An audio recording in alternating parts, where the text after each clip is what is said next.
তো hello student, welcome to my channel study buddy. তোমরা কি অঙ্ক করার সময়, বিশেষ করে সরলের অঙ্কের সময়, যোগের কাজ, বিয়োগের কাজ, গুণের কাজ, ভাগের কাজ, ব্র্যাকেটের কাজ ইত্যাদি গুলিয়ে ফেলো? তোমরা কি বুঝতে কি অসুবিধা হয় কখন ভাগের কাজ হবে, কখন গুণের কাজ, প্রথমে কার কাজ হবে? তাহলে এই ভিডিওটা কিন্তু তোমাদের জন্যই। আজকের পর এই ভিডিওটি দেখার পর থেকে তোমাদের এই সমস্যাটা আশা করা যায় আর কখনো ভবিষ্যতে হবে না, যদি এই ভিডিওটা ঠিকঠাকভাবে বুঝে নিতে পারো।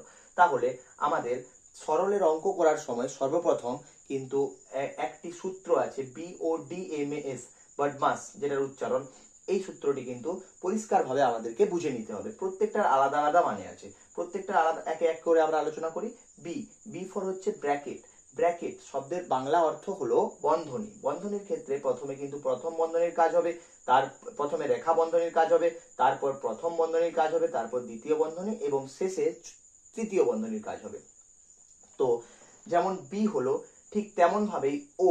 ও এর অর্থ হলো অফ, বা বাংলাতে এর বাংলা অর্থ হলো এর। একে কিন্তু আমরা গুণ হিসাবেই জানি।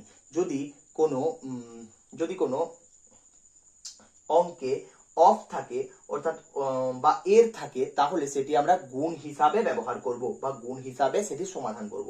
তারপর তৃতীয় নম্বর হলো ডি। ডি এর অর্থ হলো ডিভিশন, যার বাংলা অর্থ হলো ভাগ। তো প্রথমে আমরা যদি বন্ধনীর কাজ করি, তারপর এর কাজ করি এবং তৃতীয় ক্ষেত্রে আমরা করব ভাগের কাজ। তারপর ভাগের কাজ সম্পূর্ণ হলে আমরা সেই প্রশ্ন অনুযায়ী আমরা মাল্টিপ্লিকেশন অর্থাৎ করব গুণের কাজ। তারপর একদম অ্যাডিশন অর্থাৎ যোগের কাজ এবং সাবট্রাকশন অর্থাৎ বিয়োগের কাজ। তাহলে প্রথম থেকে আরেকবার বলে নিই। BODMAS, বি ফর ব্র্যাকেট, যার বাংলা অর্থ হলো বন্ধনী, ও ফর অফ, বা যার বাংলা অর্থ হলো এর, এটাকে আমরা কিন্তু গুণ হিসাবেও জানবো।